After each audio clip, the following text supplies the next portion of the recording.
గులివింద గింజ తన వెనకున్న మచ్చ చూసుకోదు అన్నట్టుగా నిన్న బెంగళూరు రేవ్ పార్టీలో దొరికిన హేమక్క చాలా చాలా రకాలుగా ఇండస్ట్రీ వాళ్ళని ఎన్నో రకాలుగా నేనే పెద్ద ముత్తైదువుని, అన్నిటికీ నేనే బాధ్యురాలిని, నేనే అందరినీ ఉద్ధరిస్తున్నాను, ప్రతి వాటిలో నేనే ఉన్నాను, ఆడవాళ్ళకి చాలా చాలా హెల్ప్ చేస్తున్నాను, ఇండస్ట్రీ వాళ్ళందరూ నా మీదే ఆధారపడ్డారు, నేనే పెద్ద దిక్కుని, నేను మా అసోసియేషన్ ఎలక్షన్లో కానీ ఎక్కడ కానీ అన్నట్టుగా ఆవిడ ప్రవర్తించే తీరు చూస్తే నిజంగా బయట వాళ్ళు అమ్మో ఈవిడ పెద్ద నోరు మాట్లాడకూడదు అనుకునేవాడు.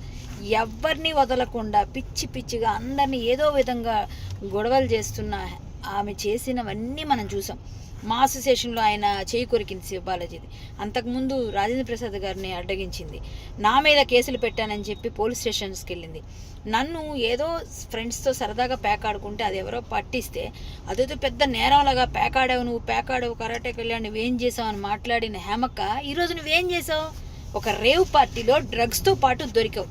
నువ్వు ఈ శాంపిల్స్ వచ్చిన తర్వాత బెంగళూరు పోలీసులు నీకు ఖచ్చితంగా నీకేంటన్నది పనిష్మెంట్ ఇస్తారు. ఇక్కడైతే ఎలాగూ ఇంకా చాలా పనిష్మెంట్స్ తీసుకోవడానికి సిద్ధంగా ఉండు. ఎందుకంటే ఒక మనిషికి ఒక మాట అనే ముందు కర్మ రిటర్న్స్ అంటారు. ఎప్పుడైనా మనం చేసిందే మనకు తిరిగి వస్తుందని. కాబట్టి ఇక ముందైనా జాగ్రత్తగా నడుచుకో.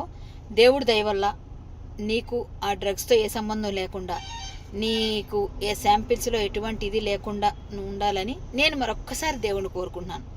Good luck. ఇంకొకసారి ఎవరి మీద నోర్లు పారేసుకోకుండా ఆడవాళ్ళని అలాగా ఇలాగా అనకుండా ఉంటే బాగుంటుందని నేను కోరుకుంటూ, హేమకు అర్థమైంది ఇప్పటికైనా?